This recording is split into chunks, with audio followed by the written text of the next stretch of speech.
allegiance to the flag of the United States of America and to the republic for which it stands, one nation, under God, indivisible, with liberty and justice for all. Like the state of Ohio too, but that's... Sorry about that. All right. May we please have the roll call? All right, Trustee Grimm? Here. Trustee Jessberger? Here. Trustee Sira? Here. Fiscal officers here. Township Administrator? Chief of Fire? Chief of Police? Superintendent of Roads? A resident. Our next meeting is November 17th, 2022 at 6:30 p.m. at 3820 Cleveland Avenue. At this time, I would like to make a motion to accept the agenda with flexibility. Second? Trustee Sira? Yes. Trustee Grimm? Yes. Trustee Jessberger? Yes. And then I would like to make a motion to approve the collective bargaining agreement between the Board of Trustees and the Fraternal Order of Police, Capital City Lodge Number 9, for January 1st, 2023 through December 31st, 2025, and authorize the execution of the same. Second? Trustee Sira? Yes. Trustee Grimm? Yes. Trustee Jessberger? Yes. All right. I'd like to make a motion to approve bills. Second? Trustee Sira? Yes. Trustee Grimm? Yes. Trustee Jessberger? Yes. Make a motion to approve payroll. Second? Rebecca gets it. Trustee Sira? Yes. Trustee Grimm? Yes. Trustee Jessberger? Yes. I'd like to make a motion to approve the October 7th emergency meeting minutes. Second. Trustee Sira? Abstain. Trustee Grimm? Yes. Trustee Jessberger? Yes. I'd like to make a motion to approve the October 20th meeting minutes. Second?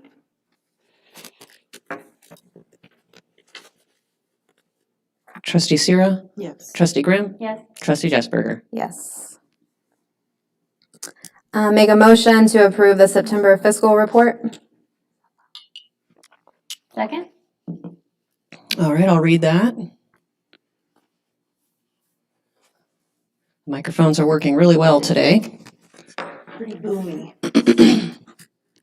All right, so September 1st, we had an overall fund balance of $10,027,521.88. Revenue in the month of September was $395,893.31. Expenditures in the month of September were $574,847.28, leaving us with an overall fund balance of $9,848,567.91.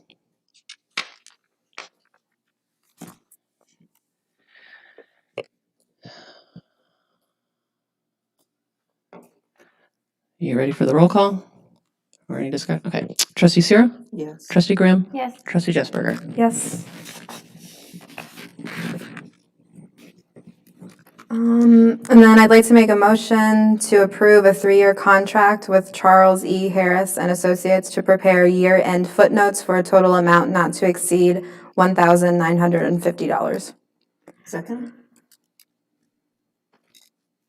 And that amount is for the entire contract, not per year. Any discussion, or are you ready for the roll call? Okay, Trustee Sira? Yes. Trustee Grimm? Yes. Trustee Jessberger? Yes. Thanks.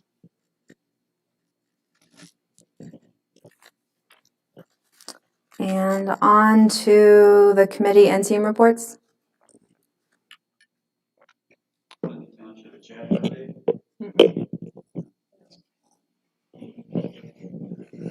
Clinton Township chat update. Free produce markets were held on the 14th and 28th. 16,700 pounds of food was distributed to 654 individuals. On Monday, October 24th, the chat partnered with We Are Linden to conduct an anti-gun violence walk on Cleveland Avenue.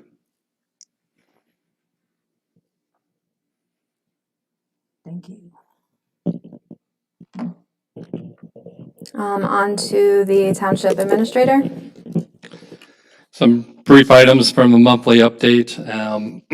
Since we do have our code compliance officer position vacant, I've been trying to fill in a little bit with those items as they come through.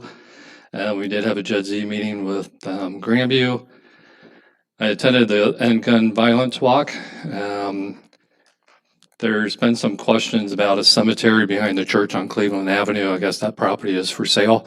So potential buyers are obviously not wanting to maintain and have the cemetery as part of the property. So unfortunately, we may be getting. First Township Cemetery?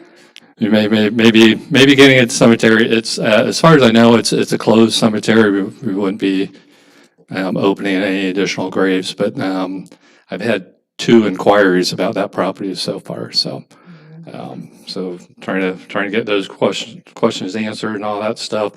Unfortunately, I did come down with COVID, so I was out for my 5-day quarantine. I did have a meeting with Link Us in regards to the Northwest Corridor. There's really nothing new to announce right there. They're still kind of waiting for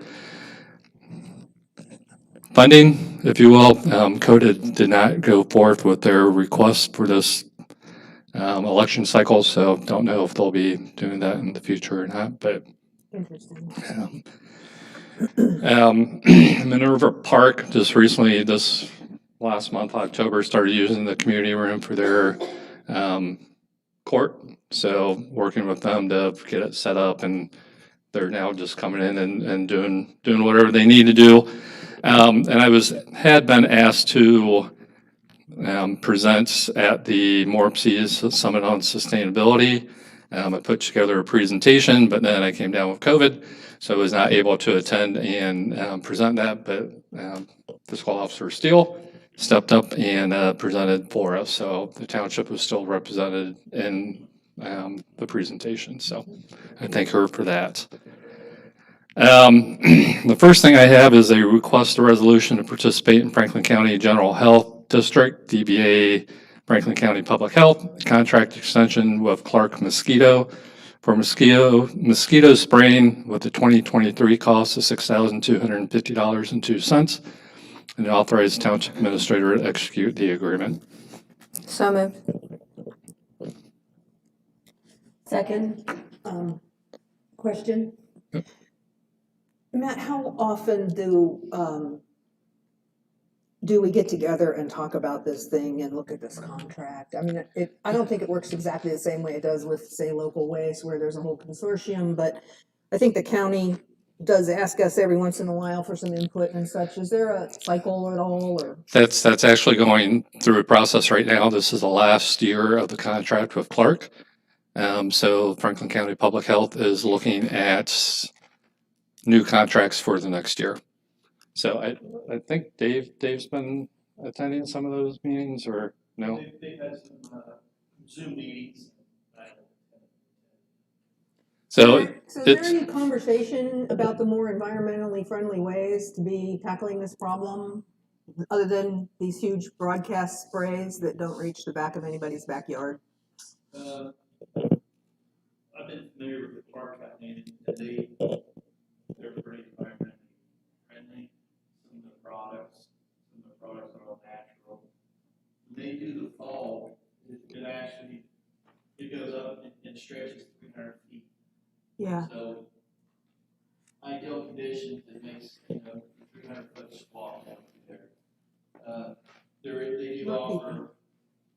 We could do that too. We could offer some briquettes and some larvicide that's all natural, so that we have pools in our backyard.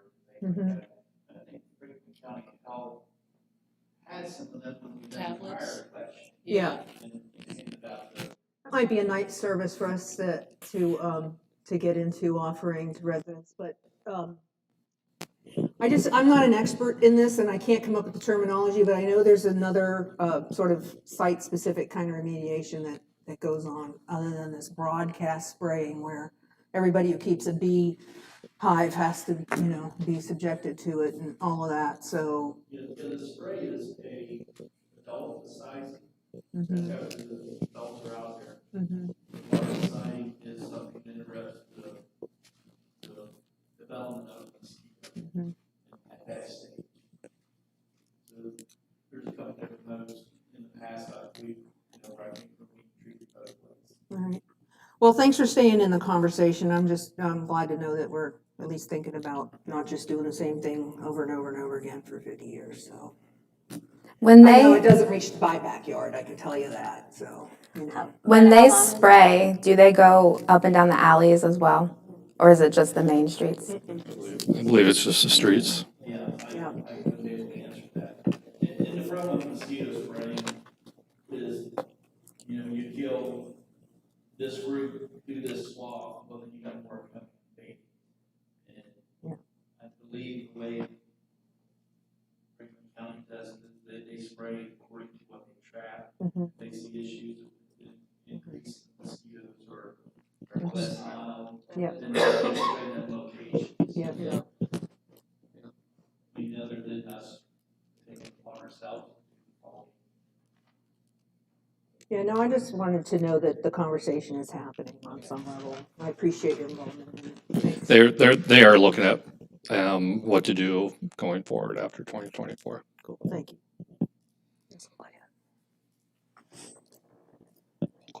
Oh, sorry. Trustee Cyril? Yes. Trustee Grant? Yes. Trustee Desper? Yes. Friendly reminder, 999 will be used November 8th for election. The trustees approved something back in February that allowed them to do that.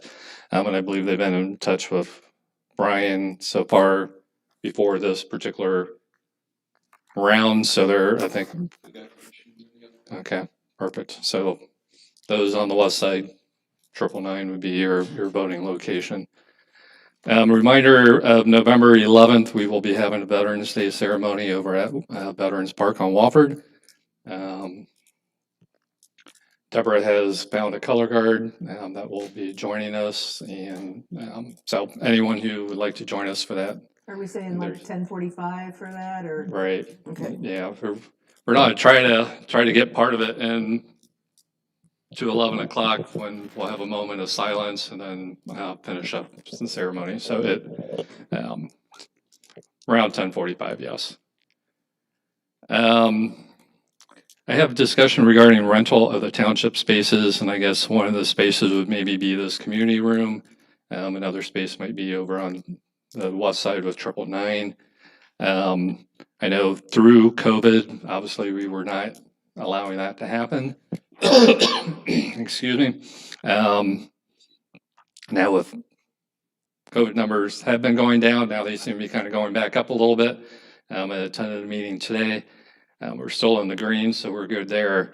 I just wanted to see if it would be prudent to look at a policy that I guess we had in the past. Deborah has also found some policies from other townships. We could maybe generate and create something and bring it forth to the trustees if that's something they had an interest in. So, like, basically what you're wanting to put together is some sort of a rental contract to determine what are the specifics around, are we going to allow, if people wanted to use the space, should they have food? Should we allow food? Should we allow drinks? What kind of drinks? Should there be some sort of a limitation? Alcohol, no alcohol, that kind of thing? Just trying to make sure that we have that set in a policy. Correct. And the cost. At the old policy, Deborah did some research, found the old policy, and found a couple other township policies that they use. And there is always a charge for it, a deposit that goes down, and then depending on how the room's left and everything, then there's, determine whether we give the deposit back or not. I guess one thing to consider though, I mean, like right in front of the trustee table, it looks like someone may have spilled some coffee. So if we do something like that, there's the opportunity of pulling up carpet tiles and replacing them and things along that line if we allow food and drink. Where I came from, they did not allow food and drink. They were allowed to rent the hall. Without doing food and drink, that did limit the the number of people who really wanted to use the hall because they were looking for birthday parties and wedding showers and things on that line, which usually have drinks and food. So So, we had this conversation, pre-COVID, shortly after we opened the building, and, we had the attorney at that time. And so I just wanted to toss some sort of context out there just for folks that's thinking, if we decide to rent, we cannot control to whom we rent. Once we open it up, it's open up to anyone, including the KKK, if they come to town. So, some thought about if we even want to do it has been a conversation in the past. If we did it and we had groups advertising, our name is gonna get associated with that group in terms of, yeah, you know, we're having this, whatever, event at Clinton Township Hall, so you get sort of an association thing to, think about. I want to also be just thinking about there's gonna be it's an apples to oranges thing on each side of town, like, we're probably not gonna need as high a deposit for 999. Given it's a hard floor, you know, I'm just thinking that's probably true, so we may need to think about a couple of different things when it comes to, the spaces, but one of the things about, you know, is we've also talked about, like, are we gonna do that after hours at all, and what does that mean for staffing and custodial? So there's a lot, and taping on walls and moving furniture, and, you know, whatever, there's a lot to think about, and I just wanted to toss out some of the stuff that I've heard. the previous contract, I believe, made a comment like fire or police would be the ones who would, if it was after hours, would be the ones kind of responsible for making sure the rentees or whatever were leaving and locking the doors and everything like that. I don't know how chiefs feel about it, I'm not that comfortable with that arrangement myself. I mean, somebody's on call, has to be somewhere else, or whatever, I don't necessarily wanna tell them that, as having somebody around at that point, but that's just me. I concur. We found the old building use policy when we were cleaning up records in our office, and so, as it is, it's very good we let other jurisdictions come do trainings here, or that Minerva Park is doing a forum here, and occasionally we get residents who, a resident in the spring wanted to do something about plants. So I've always called it a building use policy in my head, but certainly rentals would be part of that, and that was similar to the document we found. That was old and outdated and said something crazy like you could be in the building till 11 p.m. So it is kind of a big topic, but it would be nice to allow citizens to use the space in an organized way when we're ready. Follow-up question to that. Can there be like a differentiation in hourly cost? So like if they want to use it during business hours, it would be a lower cost versus if they wanted to use it after hours, then it would be a little bit higher of a cost. And we would put in a cleanup fee, and if we come in the next day and it's not cleaned up, then that's when they wouldn't have the deposit. That's when they wouldn't get back their deposit from it, especially if it's completely trash. I forget what my question was though. Give me a second, I'll remember. A lot of those things were found when Deborah looked at other townships' building use policies, and as Mr. Huffman's saying, his township had a process, but. I mean, I just can't even imagine, wrap my brain around what's the deposit we would charge for this room, given how much damage we could incur to, say, a several $1,000s screen, just as one example. I mean, I think the deposit itself would be so out of reach for folks. I think the old policy, it was like, was it $100 for 4 hours and then $50 after that? Or maybe it was $200 for 4 hours and $50 after, but I mean, I could take what we have and cobble something together and present if the trustees would like that. If not, then Is there a way we could limit it to residents?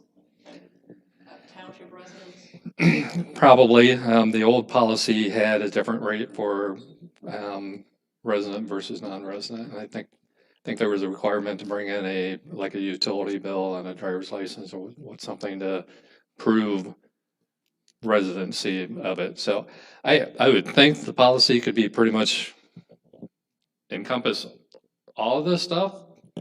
Um, but we do have money invested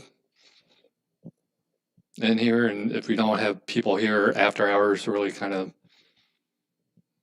I guess, keeping an eye on things, there's that opportunity.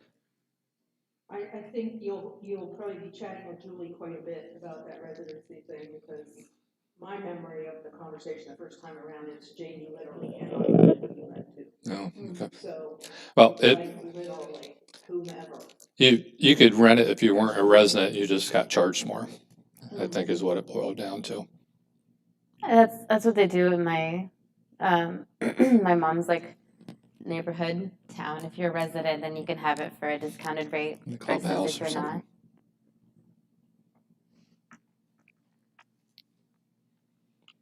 something. I would say the one question I have would be because I wasn't here when the building was being built. But for those that were, maybe looking back to initially what the ideas were behind a really nice big community room. And then also, I guess I have two questions, sorry, I lied. And then also keeping in mind, if this is something that we do or we look into, is keeping a cost in mind, where I would not want to see our residents charged an arm and a leg, if they're comfortable having something like that here. Just making sure that it was reasonable and not, like paying extremely out of pocket for the use of this room. I agree. The first question I'll just tell you briefly, just from building committee back in the day when we were designing the building, we talked a lot about trainings in here, hence the technology and stuff. We talked about township events, like community movie night, and stuff like that. And I don't remember a lot of talk about rentals at that time. I'm sure it probably came up as a possibility, but there were other reasons why we made the room this big, too.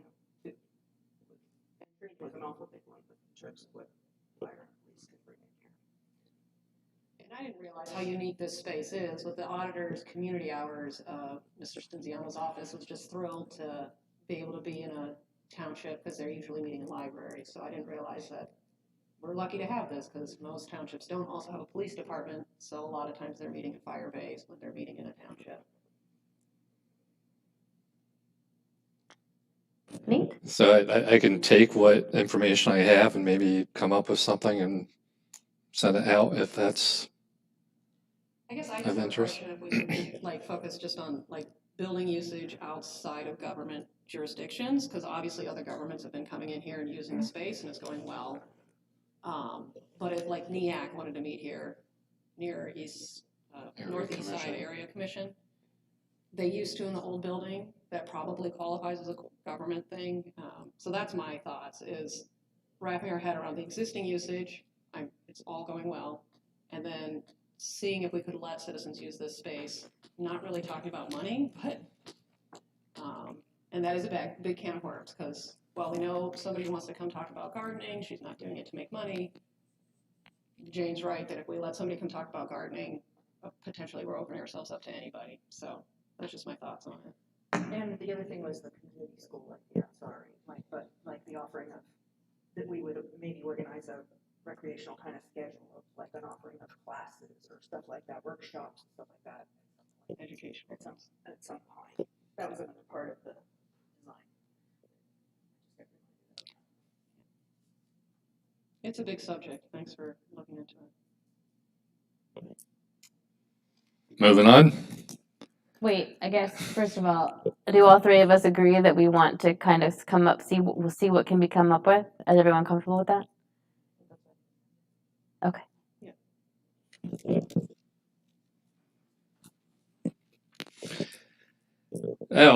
Proposed handbook, employee handbook revisions. We've been working through the handbook. We've made some changes to the handbook over the last 2 years since I've been here. There's the more we use it, the more we kind of find that there's maybe some discrepancies and kind of hard to maybe interpret some of the wording as to exactly how it's supposed to play out. So Dave and I talked with Julie Donnan, the attorney with Roches Johnson and Griggs. She sent us a copy of another township that just recently updated their handbook. It's nice because at the bottom, they have a little footnotes, like it's ORC section 505.87. I'm just using that as an example, but, so I've been kind of going through it already, just to kind of see what they have and how it might interact with us. So it obviously will need to have it reviewed. Truthfully, I'm not sure exactly who was the organization that helped with the handbook, the most recent one.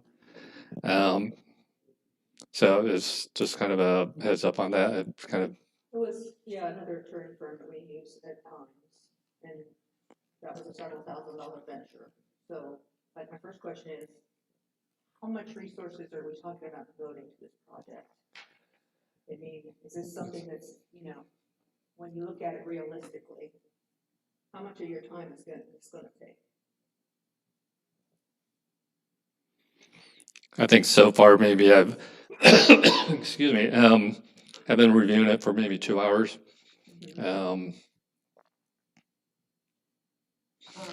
Melissa and I would be happy to jump in of just where we found things that might be contradictory or, I mean, my assistant and I are willing to help in this effort, and that obviously would need to get vetted through legal at some point, but I'm offering the fiscal office to, work on this 5 or 10 hours a week until it's done, but, maybe first quarter of next year.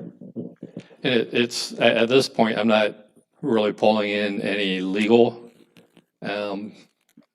resources yet. We have a Word document that we're able to kind of go through and maybe massage as we need it. I think also it'd be helpful starting fresh, then as we do updates to the policy, we'll have a procedure in place that the updated piece would be sent out to all the employees affected by it, via probably Paycor. I think Paycor has that opportunity, so that way we know the employee has received it. And then we will update the manual, and then we'll be able to like save it as, most current. And so we have our old ones and then the current ones, so we have something to go back to. Because we had a hard time finding copies of the existing handbook, and we did find some Word documents eventually, but we're not really sure which one is most updated over the other ones. So We've also made a lot of changes recently to like the sick policy, COVID policy, when people are going to be allowed to. If it's been within a year, it's this. That's what we've kind of decided.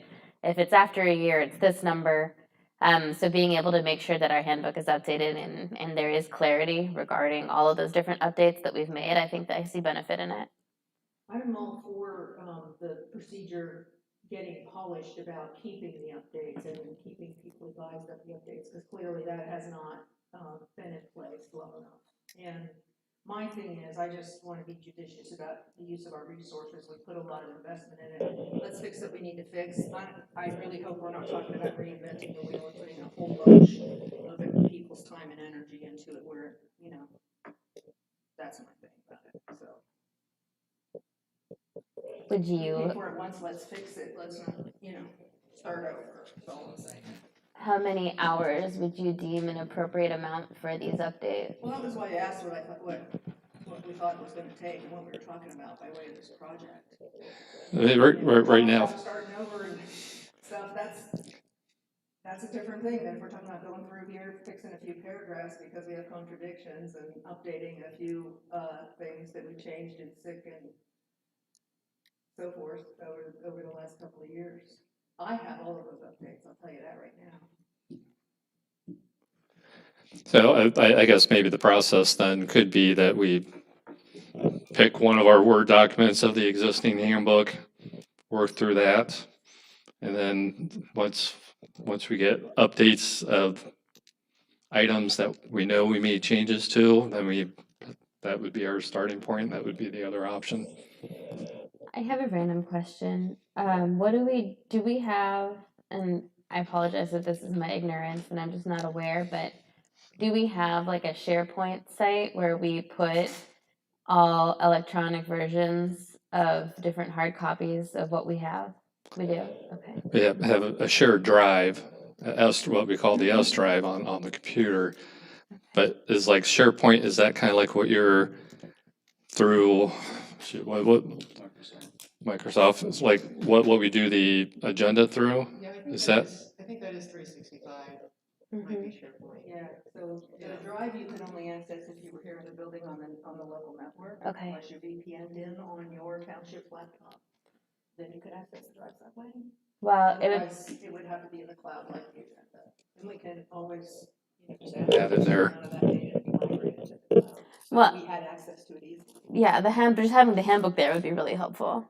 I think once it does get updated and polished, so we have the most recent version, if it could be there, that'd be good. I personally like to see the archived minutes get up there too, so I'm always wanting to search for something.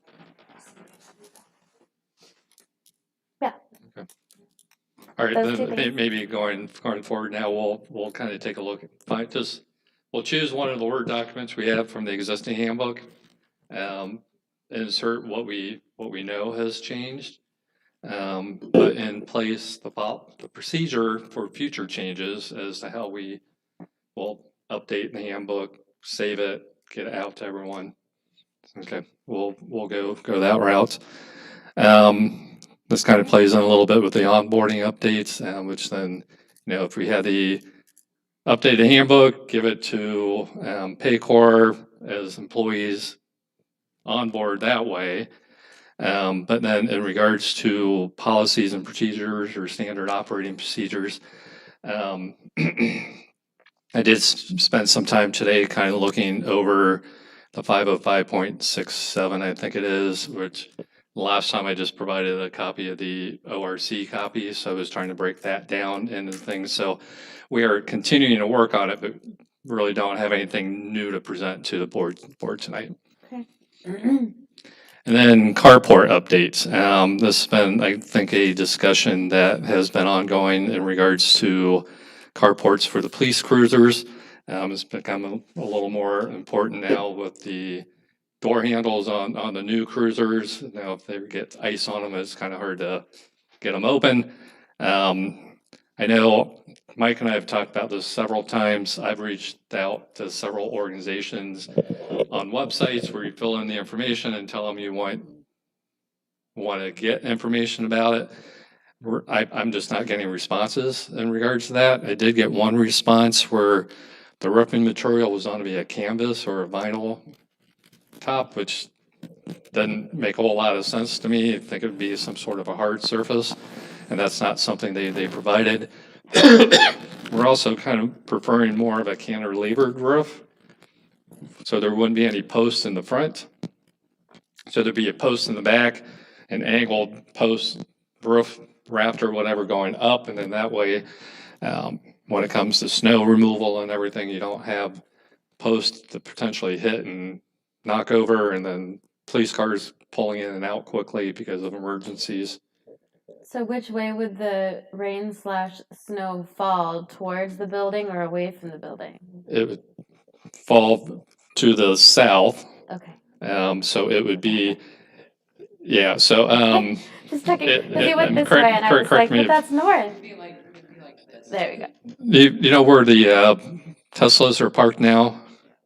It would be there, and the roof would be slope going southbound, like towards the house behind us. You just showed it going northbound, and I was like, but wait, that doesn't make Oh. sense. We needed to go the other. Are we talking about just on that, just that one side? Yeah. For now. How many spaces would it cover? I think 14, I think. And how many do you typically have in the fleet? Well, that would cover the van, one end, we get, depending on what height we can do with this cantilever system. But that would be 14, that for the construction that we look at, we've got 12 cars. So we would have 2 extra depending on, again, what the contractors can come up with. Because the roofing sections come in remake this, Right. the metal roofing what we're looking at, so. So I think Dave knows of someone that he's on to reach out to as well, since Mike and I are not getting responses, or we're getting organization that they're not building what we're looking for. What's the limit these days on, I know you just asked this question recently, what's the limit these days on what we have to put out to bid? Well, Oh, yeah, 75? 75, that rings a bell. I think it's just in like one of the emails last week. I can definitely find out. We had that conversation earlier too, because Mike's talked briefly about the door locking system and whether we would need to bid that out. And I did reach out to Julie, and she said we probably wouldn't have to. And that got us thinking about what that dollar amount is. It used to be 50. We believe it's gone up, but we just don't really know what. I'm not positive, but I'm thinking 75. And again, townships don't follow the same issues that municipalities and villages do, so we found that out when we did the Teslas, because they were different to what was available in the state bid. And I'll talk about the lock stuff in this. Well, the only reason I'm asking is if we think we're gonna go over it, that, it might be time to, be looking for a project manager at some point. Like we did, with the building, the architect served that purpose for us. Did all that paperwork and put all of those requests out for bids and all of that stuff. And I don't know if this is gonna qualify for something in terms of amount like that, but if it is, I think that's a conversation that's worth having. Because it's a lot, to put bids out, do all that advertising, get all that out. Yeah, we did. Something to keep in mind if we find that we're gonna be there. We did that with the salt bar and got no responses. Yeah. And I've had a thought about continuing a carport further along the side of the building, because when the officers are here and active, they need to leave their engines on, and in the summer they are using a lot of air conditioning. So I thought if we could get somebody to give us a number of what continuing it, which I think that would be an additional 10 to 12 spaces and would be doing a major favor to the sheriff's department. So we're not obligated to put the sheriff cruisers under a roof, but it would help save energy, but of course it would be probably close to double the cost, at least a third more. We kind of had that discussion, was it today? Sometime this week. The difficulty we might run into there would be the property line is pretty much right up on the property line. So if we were to build anything, it would either have to, I guess, stick out a little further into the drive aisle, because the post would have to go at the back of the parking spaces. Or we talk to the residents and see if they're either willing to Give us 2 give, feet of their space. yeah. But look, I hadn't realized it, but looking at the overhead today, our property line, that those parking spaces go right up to the property line. So they're not space like down on the other end. We have green space behind the spots that we could get post. We just don't have that up on this end. So that would be part of the. It's a limitation. Yes, Yeah. yes. And that's all I had. Thank you. On to Chief Fraley. I had placed the monthly report in front of you. Just a couple of quick highlights. The in-service training occurred for the Clinton Township Fire Training Center Burn Lab on the 18th, the shipping containers that have been out back for quite some time. This gives us the ability to do live fire training here at the complex, and it's been going quite well. And I'd like to thank you again for giving us that capability. With that being said, our fire training center is up and running full bore. We've had 12 attendees in a fire instructor class and 14 in a live fire instructor class. So we're starting to build those numbers up, and we're hoping to do about 3 or 4 of those a year moving forward. Under community risk reduction for Fire Prevention Week, we had fire safety days on the 9th and 15th. 9th on the west side of town, 15th on the east. Literature, free smoke alarms, naloxone, and free trees being distributed. During those events, 100 trees were given away to the community for free. And the last line I have on the second page, starting a list for you, 76 naloxone kits were distributed at events or left behind on incidents for the month of September.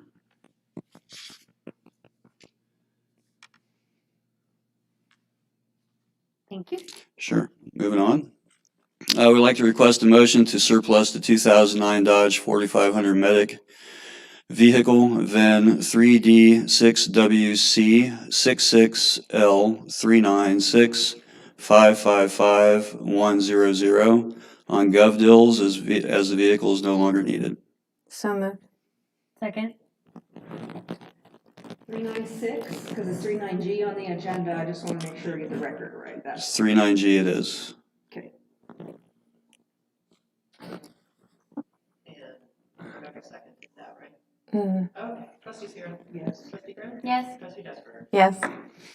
And next, we'd like to request a motion to surplus the 2003 Pierce Contender fire engine VIN 4P1CT02M94A003717 on GovDeals as vehicle is no longer needed.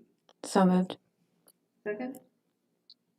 Trustee Zero. Yes. Trustee Grant. Yes. Trustee Desperate. Yes. That is all we have. Thank you. Thank you. Chief Jones?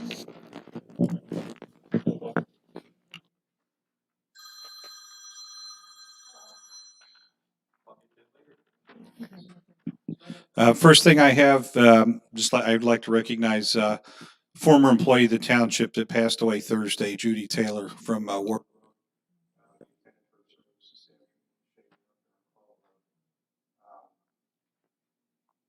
The other thing I have is last month in October, officers responded to 680 calls for service. We participated in marching in violence with fire departments and some other folks. And participate in Halloween patrol at the University of UA activities Monday during Halloween. Not Halloween, and since our township things went safely. Next, I'd like to inform the board that Sergeant Jamie Burr completed the FBI Lead Commanding Executive Leadership courses last month. That was about the one process. So I'd like to congratulate him on that role. Also, last week, Clinton Township Police arrested 19-year-old Joe living in Devon Gatier. They were on Case Road in conjunction with Frank County Sheriff's Detective Bureau. Gatier has been charged with several counts related to sexual assault of juveniles and 1800 block of Case Road. Last count was running to about 3 or 4 victims. It's all occurred in a short period of time, over a few weeks. They made an arrest on that.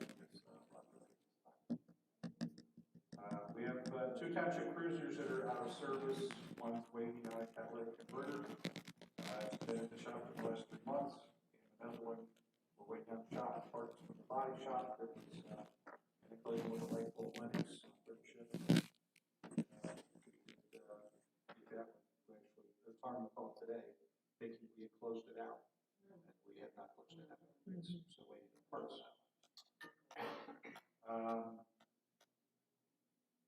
So monthly reporting to the board, and the last thing I have is just an update on door locks for township buildings. We had a department meeting the other day with Administrator Huffman. So far, we've received 2 companies we're going to meet with on Tuesday with some newer technology than what we currently have to facilitate hopefully the main campus here in the 999 chambers, so that it's a one-type entry to get into any of our facilities. So whether it be key fobs, cards, there's new HID technology that we could use smart devices with. So they're gonna bring us kind of price points and different new technology that's out there compared to our older stuff that we're using now. We've got several blocks on the back of the building where the numbers have worn off. So unless you know where those numbers are now, they don't function very well. We're gonna meet with some companies, see what's out there. The ID machine we currently have, Chief really wanted some new IDs for his staff, but it's kind of on its last leg, so we're at the point two, whether we incorporate new ID cards, with this kind of a system, so I'm gonna put that on hold, until we figure out where we're gonna go to find all the new ID. I'm looking forward to learning about what happens when electric is out or Wi-Fi is down with some of the new systems. It's going to be interesting to see what the technology is. Thanks for doing that. Kind of speaking of Wi-Fi, one thing we also would like to have is a single point of making changes, and that it goes out to all the door locks. Right now, IT comes in, they have to program this little mechanism, then they have to physically have to go to each door, plug that machine into each door to update it. So we're hoping to have something that'll just do it all from one point and not have to go around.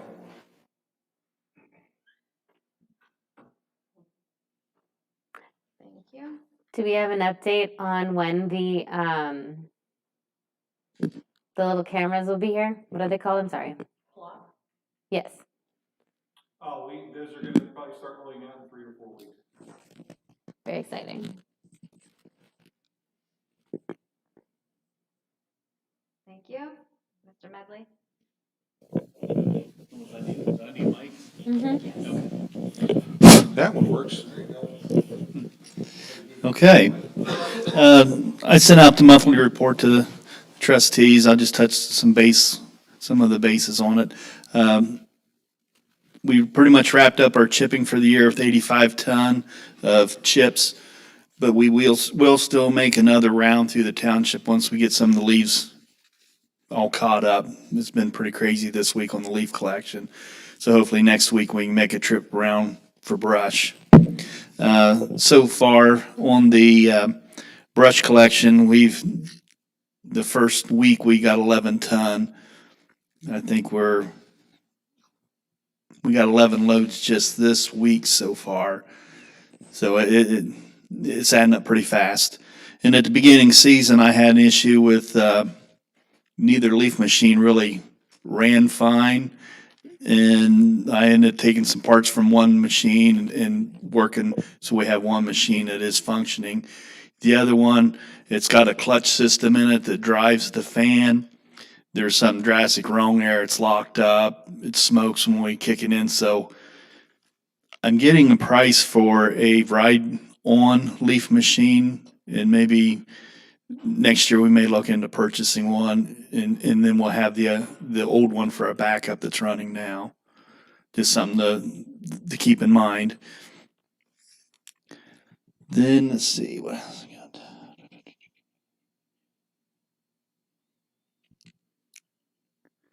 And when we was doing these leaf collection, like I said, this is the first time I've seen this in action. And when we went out, we was literally probably blowing 25% of the leaves out into the air. And I just thought this just isn't right. It's covering the front of the truck, down in the cow and stuff. We have to blow it out every day, at the end of every day. So I got online, got looking at some of the other leaf collecting machines, and it seems like they have a mesh tarp over top of their containment. So I went to Granger. We got a mesh tarp for $80. Put it on. Much better, much better. And we're losing a little bit, but it's really fine stuff now instead of like it was snowing leaves. The employees appreciate that. Then moving on to, I'd like to request a motion to purchase for a purchase order an amount of $7,500 to American Rock Salt Company for road salt to be paid from line item 2031-330-400, and that's for the road salt for the snow removals. Second? Trustee Zero? Yes. Trustee Grant? Yes. Trustee Desberger?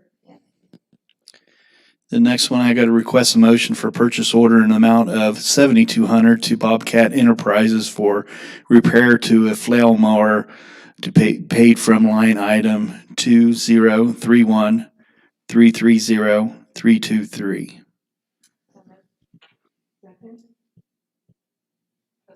How much is a new flail mower, just out of curiosity? I think that's a few years old, and it was over 10,000 for that unit. One of the employees was mowing out. Over 10,000 or 10,000 and something? Because 7,200 repairing a $10,000 machine? Wow. It's been one of my thoughts.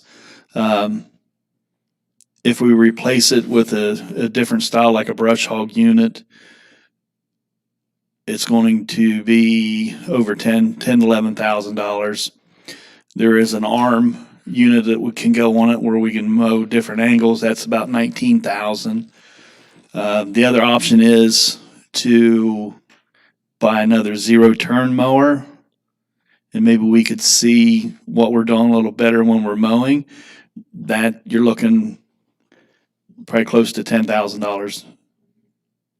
It's your call, it's totally your call. I just was curious of how much of an investment we were talking about to, with that difficult repair, what the original investment was.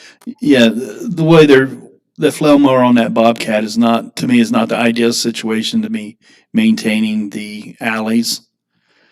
But right now, it seems like that's the cheapest route to go unless we're going to buy a new piece of equipment, and I'm fine with that too.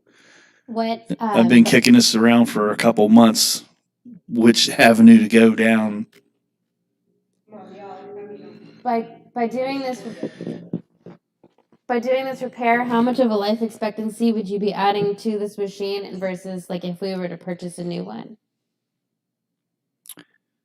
Oh, it should last several years or until you hit something.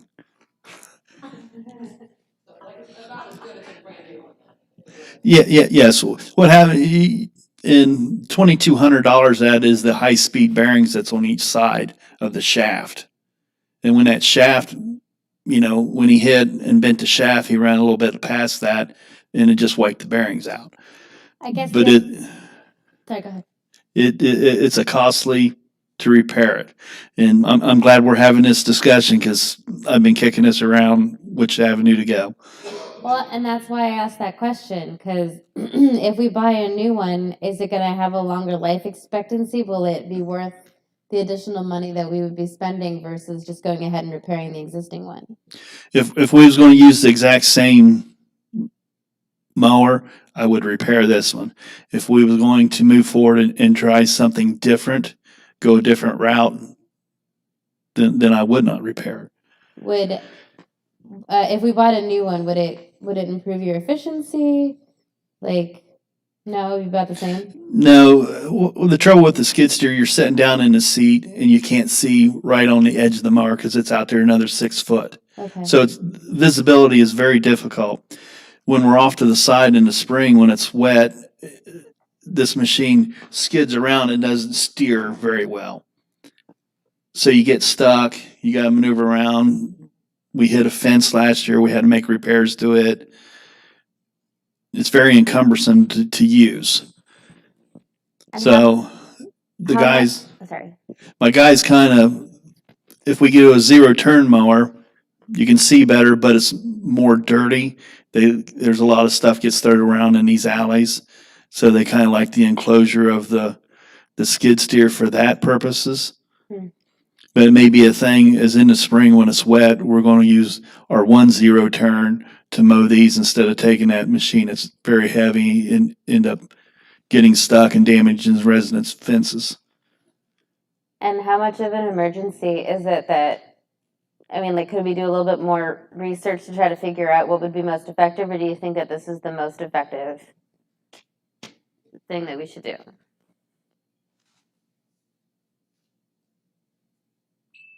Yeah, it doesn't have to be done now. I know it's been sitting at Bobcat for a couple months now, so we need to, I need to make a decision. We need to repair it or go pick it up, put it on Gov Deals or whatever, and go a different route. Gotcha, okay. Sorry I opened the can of worms, I really just wanted to know what you would prefer to do. If you're just looking for support because you prefer to do a different thing at this time, I would support that. And if you are just trying to save pennies because you feel like you have to do this, that's the only thing. Yeah, I kind of feel like I need to move on this one way or another. And that's why I went this route, because it was the cheapest route. It's what the crew's used to. That doesn't mean that it may not be the right route. If we do fix it in, say, 2 years down the road, we want to go to a zero turn mower or whatever, this unit's still going to be, holds most of its value. Right now, there's really no value to it. Does that make any sense? Okay. So just tell me if you had your way, what would happen? If I had my way, I'd probably do a zero turn mower. That way we have a backup for our parks and stuff. So I can pull this motion off the floor if that's.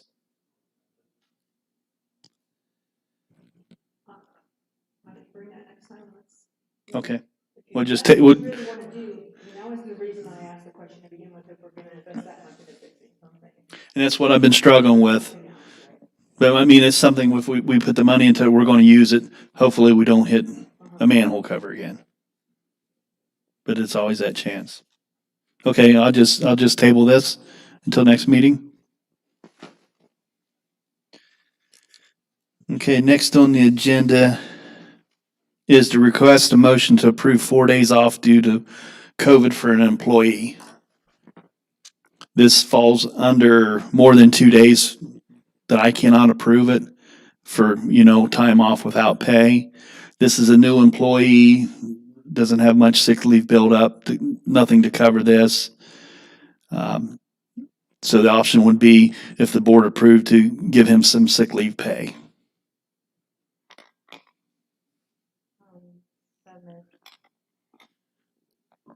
Well, there's two options there. Either we give him sick leave pay for the 4 days, or we give him time off without pay. So there's a. This reads as not paid, but just allow him to not work those 4 days and maintain his benefits and so on. Correct. I thought it was 5 days for COVID. That's the time in quarantine, but this is the time you need to draw. Yeah, because this started on a Tuesday. He got sick on Monday. He was quarantined from Tuesday. So it was 4 days.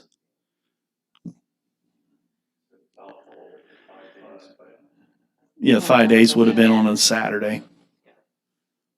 So, could we amend the motion that it's sick days so that he's off with pay, that those get paid? What'd you say? Sorry. I'm just wondering if we can amend this to be for approved 4 days of sick leave. So that he can get paid for those 4 days versus not. Yeah. So that was amended by trustee Sierra, and that amendment seconded by. She gets to second something.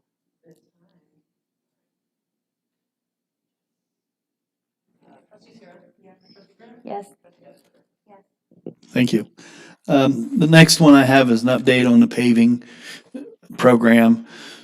I met with a guy from Strausser Company today to look at some options as far as preservation of the asphalt. We can do, there's some cape seals out there, there's micro surfacing, there's a chip and seal. They do these kind of techniques on the roads. And I took him over to, and he used to work for the pavement management group. So he's familiar with all the rankings and stuff like that. So we went over to the west side, we looked at some roads over there, and he believes all the roads over there could be a candidate for a cape seal. A micro surfacing. And this is a product that goes over top of the asphalt. It's less than a 1/4 inch thick. and it has a life expectancy of around 7 years. And he's going to give me I sent him some numbers and stuff of the square footage for the roads from our pavement management group, and he's going to come back with some numbers and pricing. The pricing for micro surfacing is anywhere from like $5 to $6 a square yard. We have a Cape seal, which is like a chip and seal, then a micro surface on top of that. That's around $7 a square yard. Or you can go to, we get into more of the mill and fill. That's where you take 1.5 inches of asphalt out and put 1.5 inches down. You're looking at anywhere from $15 to $20 a square foot. If we go in on some of these poor roads, they're recommending a 3-inch mill and fill. So I'm thinking that's probably going to be pretty close to $35 a square yard to do that. So kind of get with him. If we choose to do some of the micro surfacing, he'd want some kind of idea what he's going to do in February, because he says they do fill pretty quick up. Their season goes from April, sometime in April, once the temperature gets there, until mid-October, late October. So I'm still working on trying to get a plan together moving forward. I'd like to get something at least, together by January. That way we can get out for bid in February, March. Because I know the county, I think he contacted me at the end of February last year, wanted to know if we wanted to be with their program, if we had any roads that we wanted paved. So hopefully I have everything set by then. So on the workshop, I know we talked a little bit about this last night, but on the document where we had them survey the different roads, would you say that like 20% of those roads were in need of mill and fill, and then we can think about the other 80% for how we can just improve those On the west side, on both sides? I do have it on my laptop if you want me to pull it up. I also have pamphlets out here that shows the percentages. I think right now we have a mile of road that is poor to failed condition.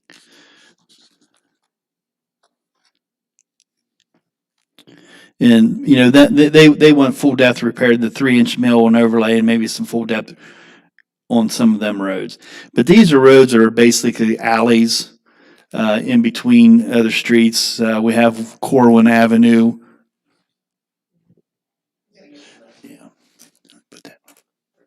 And like I said, I can bring it up on the big screen if you want to. Thank you.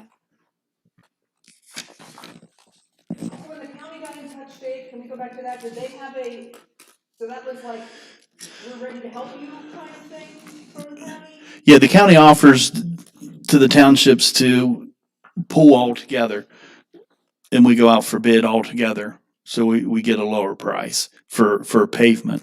And so what they would need from us is, here's our wish list kind of thing. We wish we could do these many roads as 3-inch milling fill. Is that what they would want from you? Or do they need you like, you can come at us for $250,000? Or just what's that look like? They want to know, do we have any, do you have these roads that you want to pave? Here's 5 roads we want to pave. They'll come out and look at them. Okay, this is what their recommendation is. And they'll go off of what we've already done with pavement management group and give us some recommendations themselves. The county has done some Cape seals, microsurfacing. It's, but you want me to bring it up on the screen, or we want to mess with this tonight? It depends on the other trustees, but this is really helpful. Thank you. And I did send this. Document?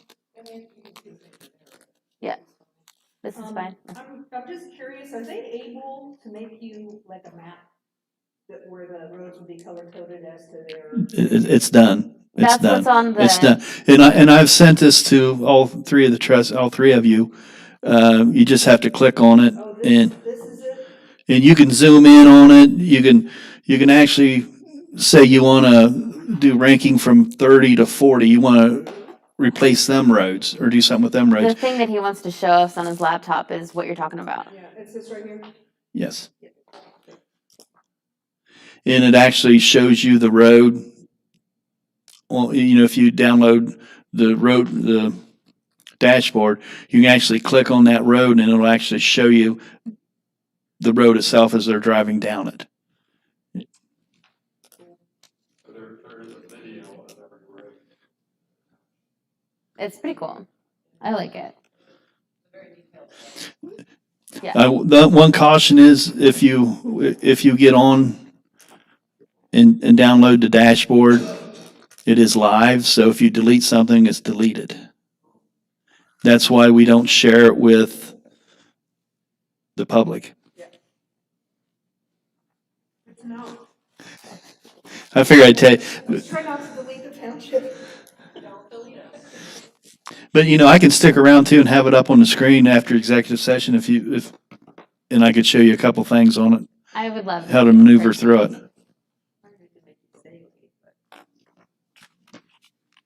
Well, that's something we paid for. I think everyone needs to see how it works. It charts when you sent it the first time and look through that, but I did not go to the length of the dashboard.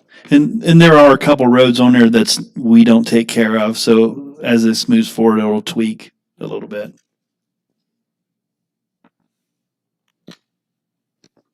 And that's all I have.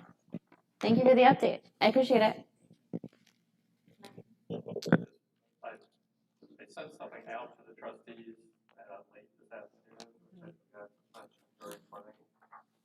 Part of it, trustee Sarah sent an email out to all three of you about the resident foreman.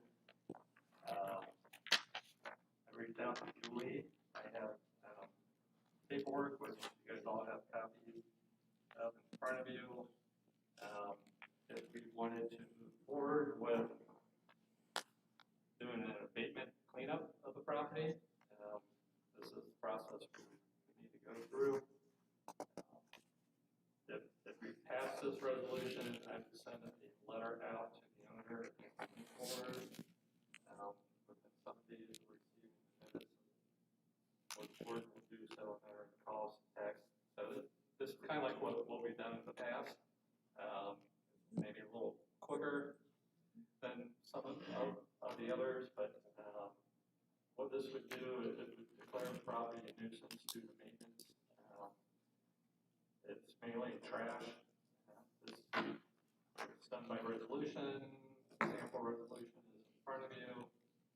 And the letters that would require be sent, which I would do that if you move forward with this and approve it. And then the owners have basically some days to abate the property. If they don't, then like we've done in the past, the township would go in, clean up the property, and then assess the cost of that cleanup to fiscal office. She sent it down to the auditor's office, and it ends up being a lien on the property. It's 2017 Orman, which is kind of across the street down towards Walter.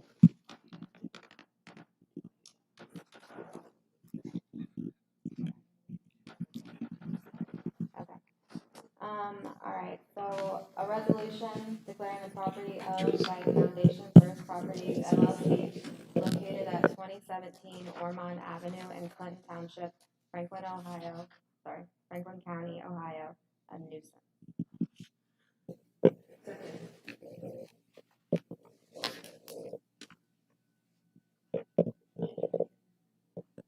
Trustee Sarah? Yes. I mean, I see the wording, but do we have a picture of it before I say yes, just so that I can see it?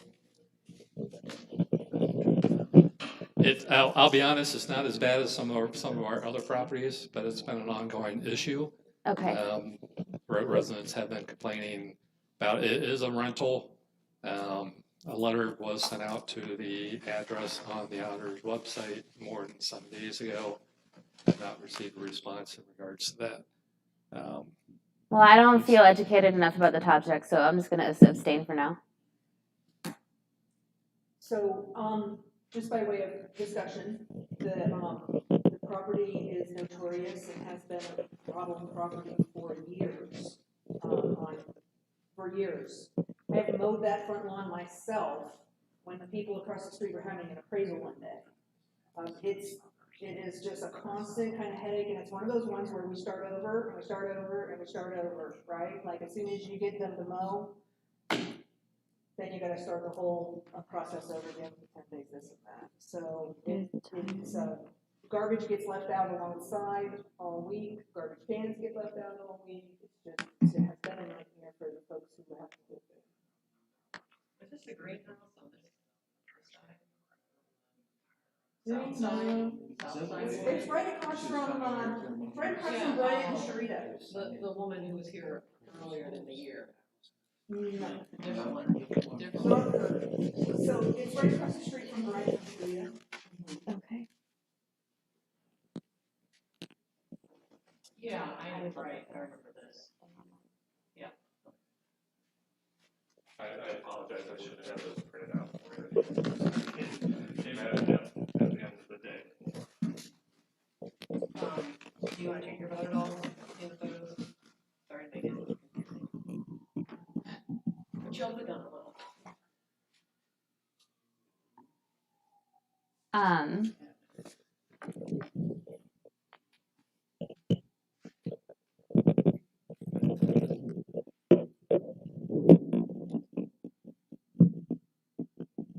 And you said this has been, I'm so sorry, I'm not aware of this. This has been going on for years. Yeah. Some of the neighbors call it the house from hell. Yes. It's definitely a notorious offender. Then yes, I'll say yes. And Trustee Jessberger. If this needs signed, my last name is spelled incorrectly. I've done that before, and I'm sorry, I didn't do it this time, but I've been.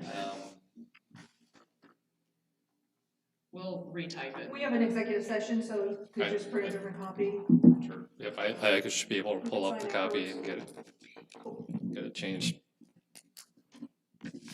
Okay. One more thing, I'm sorry, really quickly before appreciations. I believe at the beginning of this year, when I became chair, we were doing a lot of executive sessions because of like the shopping center thing. And I just wanted to make sure that I was doing it correctly as chair, where when we are breaking off into executive session, if there's more than one, being able to read all at the same time, but then after we are done with each individual executive session, are we to come back in session so other people either here, like residents here, or watching online, know like the amount of time that we spent in each executive session, if that makes sense? It does, and this was brought up by Fiscal Officer Steele. I did reach out to Julie Dunn from First Johnson & Griggs. The question I asked though is, could you read off multiple executive sessions once and go into executive session? The answer to that is yes. I guess the question was not posed as to, do you need to come out after each one? I don't think the first executive session is going to be needed tonight, but this is a good moment to pause and just clarify that in previous years, it was always one thing at a time, and the board would come out and either rule on that thing or go back into executive session for another thing. Going into this year, it was lumped together, I guess, to streamline things. And the net result is the public wouldn't know how much time was being spent on an apple versus the orange. So Julie Donan, says it's legal, and it probably is. It's just, it does leave a gap of knowing how much time was spent on either item. So Julie was here the night that she schooled us on the fact that we could, in fact, call 2 executive sessions or more at once in all one motion. And she was actually present and went into that session with us. And she didn't say it that night anything about having to come out at separate times. That doesn't mean we shouldn't have asked the question. I'm just saying it gives me a little bit of confidence that we're okay, because she was the one actually here doing it with us that evening, but, you know, let's ask the question. There's nothing in executive session law that says, you know, folks have to know how much time or anything either, but. So It just, with not knowing how much time, it is a lack of transparency. That's my only point, is contract negotiation, you know, was that 2 minutes, and was the other thing the rest of the hour? So I'll follow up. Like I said, the question I asked was, could you combine the executive sessions as one reading and go into executive session? I guess I wasn't aware that the concern was more coming out after each executive to do it. So I can follow up with that question now that I have a clearer picture of what I guess the question really is. Thank you. Appreciations? I want to appreciate the October 31st festival to celebrate Halloween went really well. I wanted to thank everybody from the township that attended that. It was great. We had such a great presence. So thank you all for showing up and also for handing out candy. That was very sweet. Even though we didn't have very many people on our side, I definitely saw a lot of presence from fire and from police. So thank you guys for all of your efforts into making everybody feel good within the community.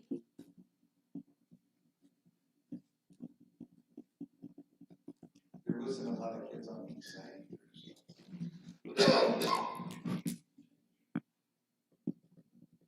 I just wanted to thank everybody that came out on the 24th. We had a great event that night, a lot of community interaction. Police department was there in full force. Did a great job for us. We had an awards ceremony in this room afterwards. It was just an amazing event, best one I've been a part of in a long time. So I was very proud to be there and was very happy everybody came out to help us out. It was by far the best walk I've been on. It was really, really cool. And I heard that from the walkers as well. It's a good way to end our anti-violence season walking. My dogs survived it. They didn't have a great time.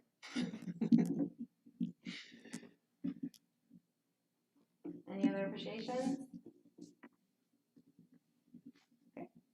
All right, at this time, I would like to make a motion to enter an executive session per ORC 121.22G1 to consider the compensation of a public employee or official or the investigation of complaints against a public employee or official. Second? Trustee Sierra? Yes. Trustee Grimm? Yes. Trustee Jesperger? Yes. Did you have a quick question? What do you think about the semis? This is like, once they've gone to, that's a big discussion, and they just said they're gonna go into executive session, so we can strike the executive session and have that discussion now, or you can hang out until they're done with the executive session. I'm just the referee. Many more times, and there's gonna be a problem. I sympathize with you. I don't like these semis. I'm just clarifying as far as record keeping. Whoever gave them driver's license should be back and retrain them. It's not great that they have their own private security team. I'm on your side on this. I'm just clarifying that they did a legal move and we're not. I will take blame for that. I did not ask if there was anything else, so I do apologize. Let's strike it and have the conversation. Is that what we should do, or should we come back? That's what I was about to say. Okay. Okay, so not really going into executive session now. All right. Go ahead. Because what they do is they come out down, well, that's on Walford. They come down there and stop at the stop sign, make a right-hand turn, go to Cleveland Avenue, and make another right-hand turn. They don't need to be in that neighborhood. But when they make the right-hand turn, they come up in my yard, and the guy next door, because they don't have a drive. I'm sick of it. I'm gonna put up concrete barriers, is what I'm gonna do. If somebody hits them, that's their problem. Because I'm tired of it. Do you have Just- any There should be no updates? semis going up and down there. There's too many little kids out there now. There's been a lot of them in our neighborhood. There's been, concerns, with number of semi-parked trucks parking behind Northern Lights. I did reach out to a contact there. They haven't posted that they're not supposed to park back down there. They supposedly have towed some trucks from back there. I'm not sure why their private security is not pursuing that more. So they are aware of the trucks parking back there and the issue with that. In regards to trucks using public roadways, I agree 100% with you. That intersection is not a good one for a semi-truck to try to be turning on, because if they have a trailer or whatever, Yeah, the trailer just it's kind of tap. cuts through. I'm not sure what we can do about. We had the same problem on, off of Dewey and Otter Road. I have a question, Mike and or Dave. What's to stop us from setting a giant boulder on the corner of some resident's yard if they would like to have one? They've got ballards and some, I think Ralphsburg has them to keep trucks from tearing corners up. No, I'm just saying, is there anything preventing us from doing that? But the other thing is the right away. I'm not sure. They put a bonus in the right of way. Yeah. I think we can put, I know a lot of communities in their downtown structure, they'll have big bells, bell looking concrete, and that's to keep the semis from running up on the curb. We continue to talk about this intersection in terms of closing down access from Northern Lights, the possibility of a future roundabout, who knows? I would hate to do something permanent right now, but we can move a boulder. You know, if something's gonna happen in the future, it's easy enough to get it back out of there rather than investing in, a new concrete. Would you hate to have something like that in your yard? I don't care, I don't want these semis. I'm just talking, like a big landscape boulder. You can make it a Buckeye nut. I've got great grandkids, man. I don't want Believe me, it's gonna redirect the truck. Is there a restriction on semis as to what roads they're allowed to drive on and not drive on? We hit this issue, something where they were tearing down the cable lines on Audrey, Dewey Road. The township at some point put the signs, no trucks. Prosecutor's office, we can't enforce that, because there's no, if the county engineer would come out and get a bridge there, they could limit the weight structure, they would cross the bridge, but not on the roads. It's restricted, we have to ask the county engineer to, we have to ask his permission, but that's not legal enforcement. Or the bridge wires there. All they hit one time. Dave, would you be willing to spend a little creativity time on this problem and just see if you could bring us a couple of ideas of something boulder / concrete like that we might put in the way of the truckers? We have one available. We'll probably just right over it. And that's, Oh, it's big enough. Yeah, it's gotta be You big. won't. And You don't know these people. I think what Trustee Sears talked about, it'd be. Yeah, like you have to put it there with a, it's, It'll smash in front of that other truck.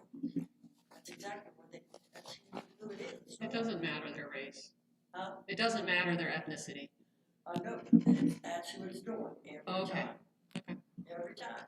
And I know Mr. Hubbins had several conversations with DLC about that roadway getting closed, so I think that's.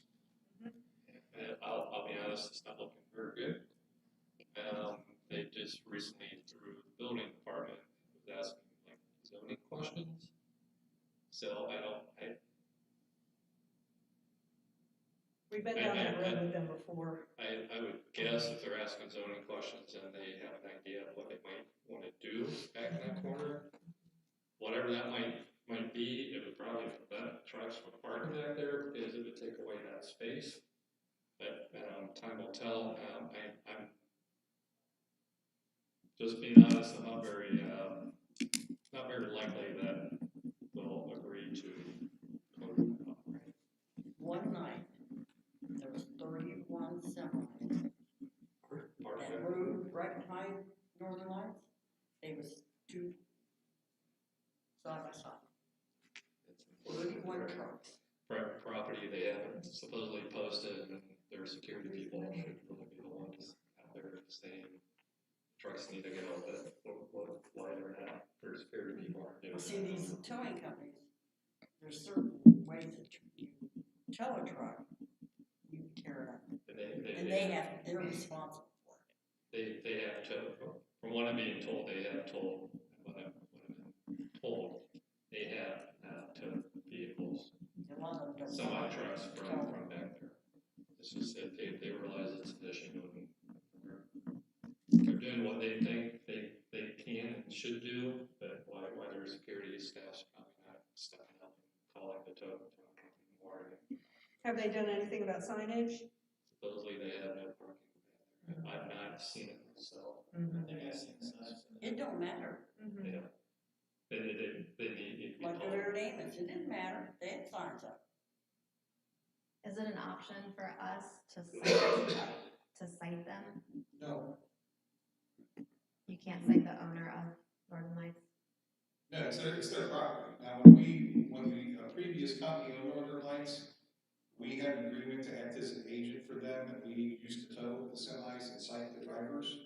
And when DLC took over, they got private security, took us out of the picture. We cannot cite or tow the private property. So that's why our security people, we've told them that's their responsibility. Private tow company, they said they contacted, so we cannot tow the property and tow vehicles from the property. You know, environmental court, if it, you know, there could be a route that way, but again, that would be another issue through environmental court, but it's something we can do, or we would have done, trust me.